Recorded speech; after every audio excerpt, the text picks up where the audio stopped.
कार्तिक, अब हमारे बीच किस तरह का रिश्ता है? माया ने कार्तिक को आशा से देखा। हालांकि उन दोनों ने पहले ही कबूल कर लिया था, फिर भी वे एक दूसरे से कुछ अपरिचित थे। माया कार्तिक को उम्मीद भरी नजरों से देख रही थी और उसके जवाब का इंतजार कर रही थी। कार्तिक ने उत्तर दिया, अब हमारे बीच कोई संबंध नहीं है, किसी भी तरह का कोई रिश्ता बाकी नहीं है। माया का शरीर कांपने लगा और उसका चेहरा उदास हो गया। वैसे सही बात है, उनके बीच किस तरह का रिश्ता था वो तो बहुत पहले ही खत्म हो चुका था। कार्तिक खिड़की की तरफ झुक गया और अपने होठों को मोड़ते हुए उसने कहा, कॉलेज के क्लासमेट से लेकर गर्लफ्रेंड तक, गर्लफ्रेंड से लेकर मेरी मंगेतर तक, मंगेतर से लेकर मेरी वाइफ तक, और अंत में तलाकशुदा। तुमने मेरी सारी फीलिंग्स को कंज्यूम कर लिया है। अब तुम पर जो बकाया है उसे तुम्हारे जीवन के साथ चुकाने का समय आ गया है। माया की सुस्त आंखें अचानक फटी की फटी रह गईं। उसकी नाक में दर्द हुआ, जैसे किसी ने उसकी सांस रोक ली हो। क्या कहा?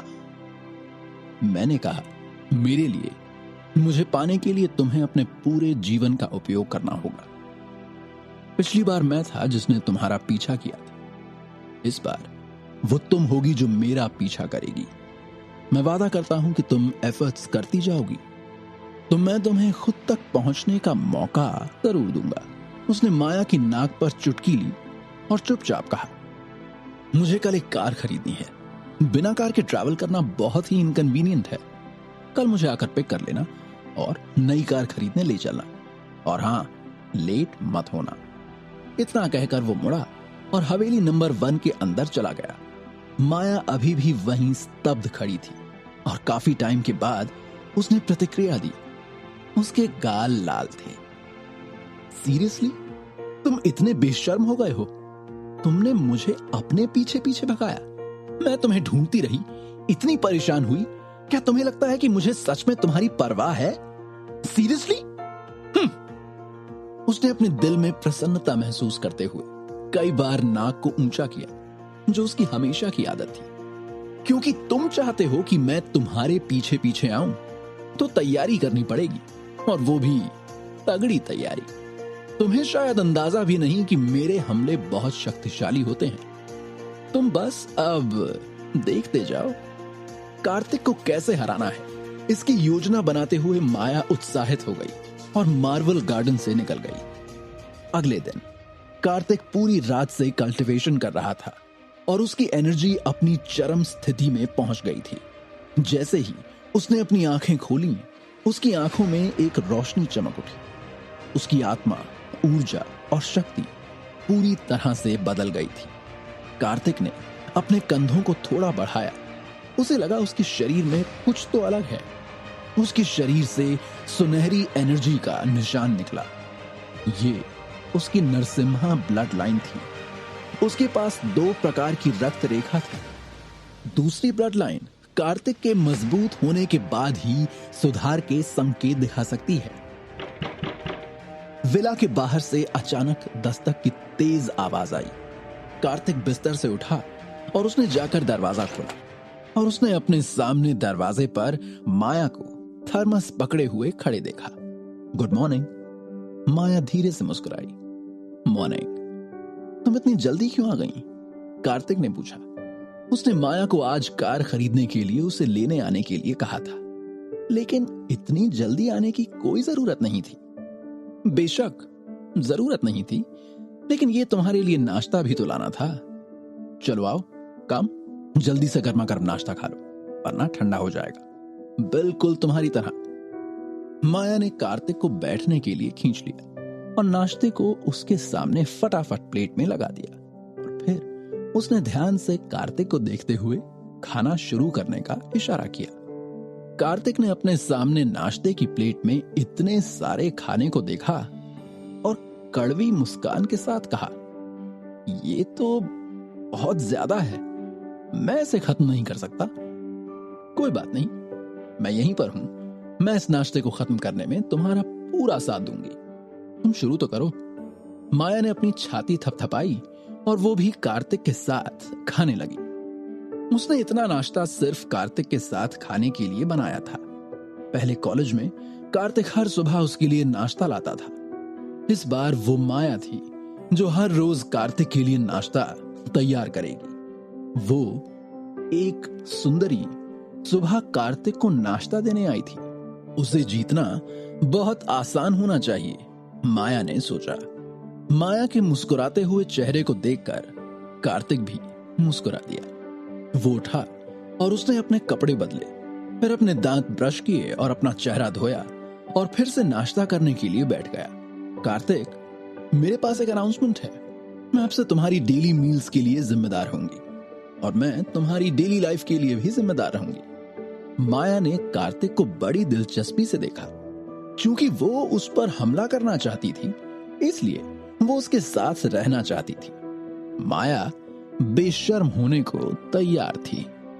कार्तिक ने अपनी आंखें सिकोड़ ली और मुस्कुरा दिया। तुम्हारा एनलाइटमेंट बुरा नहीं है, प्लीज कंटिन्यू। माया ने मधुर मुस्कान दी, फिर अपना गोरा हाथ खोला और कार्तिक के सामने फैला दिया।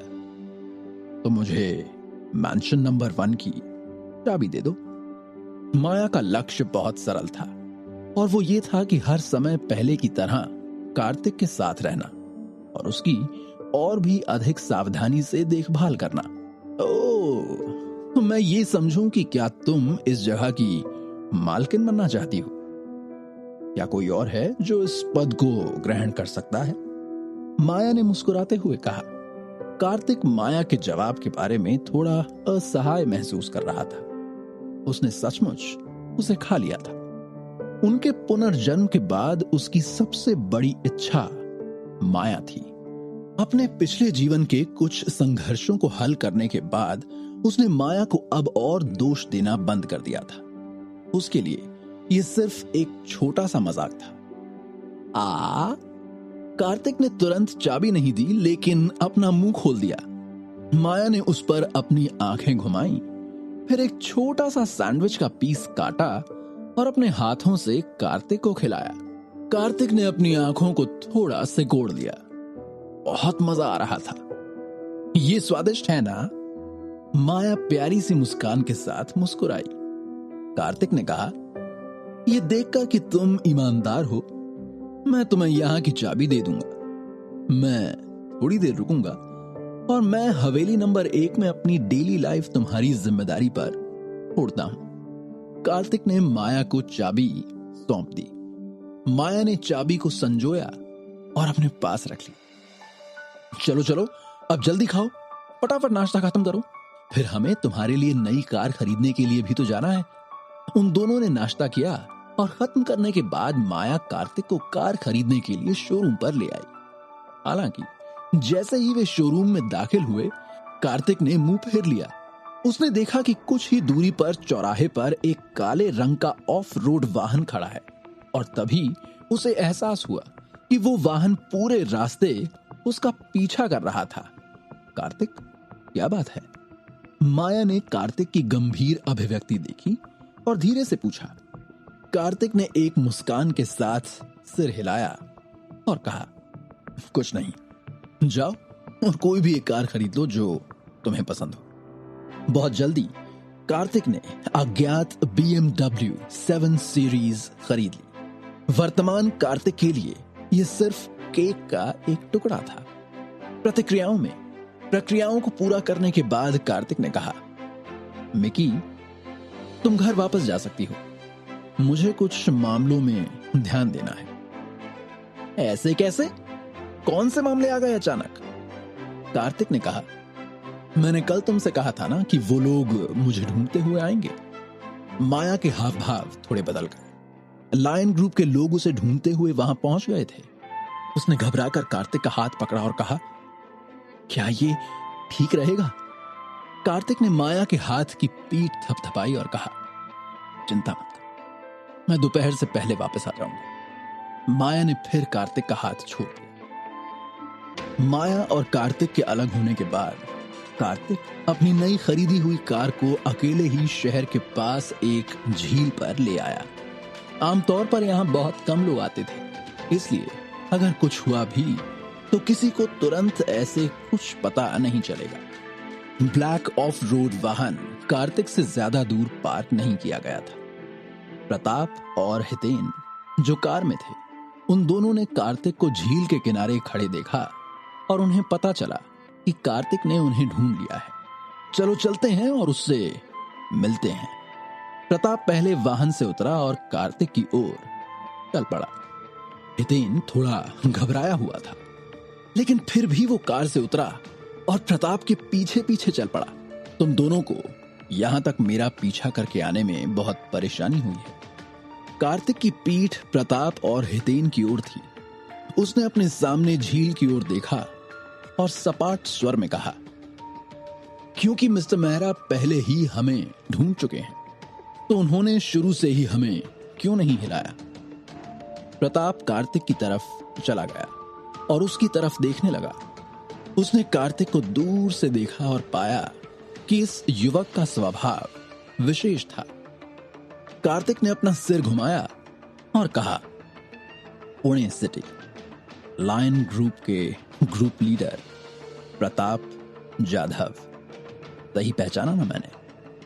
प्रताप चौंक गया। यहां तक कि हितेन जो प्रताप के पीछे था, उसने भी अपनी आंखें चौड़ी कर ली। कार्तिक वास्तव में प्रताप की पहचान जानता था। यह बात पता होना चाहिए कि लायन ग्रुप इस पूरे समय अंधेरे में छिपा रहा था। उनकी पहचान के बारे में किसी को पता नहीं होता था। जब तक स्थिति अत्यावश्यक नहीं होती, वे आसानी से खुद को बेनकाब नहीं करते थे। लायन ग्रुप के सदस्य स्पेस आर्ट की दुनिया को धर्मनिरपेक्ष दुनिया में शामिल नहीं करेंगे। हालांकि इसका मतलब यह नहीं था कि वे हर समय अंधेरे में छिपे रहे। इसके बजाय वे शहर में छिपे हुए थे और हर समय बाकियों पर नजर रख रहे थे। ऐसा लगता है कि मिस्टर मेहरा ने भी मेरी जांच की है। लायन ग्रुप के बारे में जानकारी बहुत गोपनीय है। मेरा कहना है कि मिस्टर मेहरा के साधन वास्तव में अद्भुत हैं। प्रताप ने कहा। कार्तिक ने अपने होठों को कर्ल किया। उसकी इंफॉर्मेशन स्पिरिट ग्लिफ ने उसे प्रताप की पहचान पहले ही बता दी थी। हालांकि उसने लायन ग्रुप की रक्षा लाइन को पूरी तरह से नहीं तोड़ा था, लेकिन पिछली बार जब उसने उन्हें याद दिलाया तो उसने प्रताप और हितेन की पहचान के बारे में पहले ही जानकारी एकत्र कर ली थी। मिस्टर मेहरा, मुद्दे पर आते हैं। मैं आपसे कुछ पूछना चाहता हूं। क्या आपने इस व्यक्ति को पहले देखा है? प्रताप ने कार्तिक को उस किराएदार की तस्वीर दिखाई जिसके पास स्लॉथ था और चुपके से कार्तिक की अभिव्यक्ति को देखा। हाँ, मैं जानता हूं। क्या आपने कुछ असामान्य देखा? उसे यकीन नहीं था कि कार्तिक का स्लॉथ के गायब होने से कोई लेना देना है, इसलिए वो अपने हर कदम को सावधानी से रख रहा था। कार्तिक ने सिर हिलाया। इसने प्रताप और हितेन को उत्साहित कर दिया। इसका वास्तव में उससे कुछ लेना देना था। वो व्यक्ति बहुत आलसी है। वो इतना आलसी है कि वो दुनिया से बाहर है।